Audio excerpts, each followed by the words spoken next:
کہ حضرت عمر نے فرمایا لوگوں تمہیں اپنے گورنر سے کوئی شکایت تو نہیں؟ تو لوگوں نے کہا 4 شکایتیں۔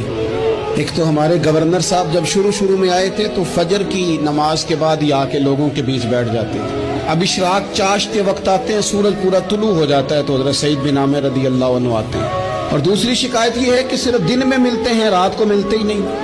اور تیسری شکایت یہ ہے کہ ہفتے میں ایک پورا دن ہوتا ہے ملاقات ہی نہیں کرتے۔ اور چوتھی شکایت یہ ہے کہ کبھی کبھی بیٹھے بیٹھے رونے لگتے اور بے ہوش ہی ہو جاتے۔ آپ نے ایسا شخص گورنر بنا دیا جو دیوانہ ہے۔ حضرت عمر نے بلا لیا، قریب بیٹھے تھے، کہا دے سوالوں کے جواب۔ گردن جھکی ہوئی ہے، عرض کرنے لگے امیر المومنین میں نے تو پہلے ہی کہا تھا میں گورنری کے قابل نہیں، میرے والا کام نہیں۔ فرمایا اب تو منصب تمہارے پاس ہے، تمہیں جواب تو دینا ہے۔ حضرت سعید بن عامر کہنے لگے حضور 4 میرے ساتھ مسئلے ہیں۔ فرمایا کون سے؟ حضرت سعید بن عامر کہنے لگے آپ سوال دہرائیں میں جواب دیتا ہوں۔ آپ نے فرمایا سعید لوگ کہتے ہیں پہلے تو سویرے آ جاتا تھا، اب تو اشراق چاشت کے وقت آتا ہے۔ گردن جھکائی، سناٹا چھا گیا محفل پہ۔ تھوڑی دیر کے بعد سر اٹھایا تو داڑھی پہ آنسو گر رہے تھے۔ فرمانے لگے حضور میرے گھر میں خادم کوئی نہیں، بیوی بیمار ہو گئی ہے، میں نہ سویرے اٹھتا ہوں، آٹا گوندتا ہوں، روٹیاں پکاتا ہوں، گھر میں جھاڑو دیتا ہوں، باہر آنے میں دیر ہو جاتی۔ پہلے جواب پر ہی لوگ رونے لگے، آنسو نکلنے لگے۔ حضرت عمر رضی اللہ تعالیٰ عنہ بھی روئے۔ پھر فرمایا کہ سعید تو دن کو ملتا ہے تو رات کو کیوں نہیں ملتا؟ اپنی داڑھی پکڑ لی، کہنے لگے عمر ساری سفید ہو گئی ہے، اب تو لگتا ہے پھل پک گیا ہے، پتہ نہیں وہ کب مجھے کہے گا واپس آ جا۔ میں نے نا دن مخلوق کے لیے رکھا ہے، رات اپنے رب کے لیے رکھی ہوئی ہے، مجھے تکلیف نہ دی جائے۔ گورنر کی بات کر رہا ہوں۔ پھر کہا سعید یار ہفتے میں ایک دن ملتے کیوں نہیں؟ کہنے لگے عمر یہ میرے رب کے ساتھ پردہ ہے، اسے نہ کھولا جائے۔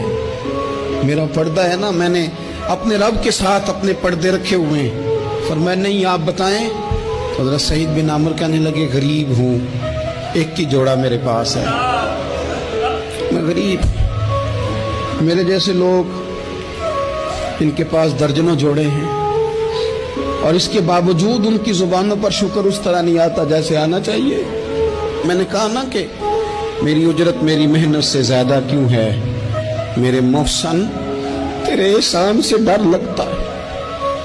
حضرت سعید بن عامر کہنے لگے ایک جوڑا ہے، ہفتے میں ایک دن دھو کے خشک ہونے کو ڈال لیتا ہوں، پھر بیوی کے کپڑے پہن کے بیٹھا رہتا ہوں، کس طرح گھر سے باہر نکلوں؟ میرا پردہ تھا، میں اپنی غریبیاں لوگوں کے سامنے نہیں رکھنا چاہتا، میں جانوں میرا رب جانے، میں راضی ہوں نا اس کی رضا پہ۔ اب تو حضرت عمر ہچکیاں لے کے رونے لگے، فرمانے لگے چل آخری سوال کا جواب ہی دے دے، کبھی کبھی روتے ہو تو بے ہوش ہی ہو جاتے ہو۔ حضرت سعید بن عامر پھر رونے لگے، فرمانے لگے بڑی عمر کا ہو گیا تھا جب کلمہ پڑھا تھا، جب وہ پچھلے گناہ یاد آتے ہیں نا، میرے سامنے لوگوں نے حضرت حبیب بن عدی کو سزا دی تھی مکے میں، اور میں اس وقت مسلمان نہیں تھا، میں مدد نہیں کر سکتا۔ جب وہ وقت یاد آتا ہے تو برداشت سوچتا ہوں کیسے اللہ کے حضور جاؤں گا۔ دوستو دعا کرنا، یہ وطن جو داتا صاحب کا ہے، جو بابا فرید کا ہے، جو غریبوں کا ہے، کمزوروں کا ہے، مزدوروں کا ہے، اللہ اس ملک کو بھی کوئی ایسا شخص عطا فرما دے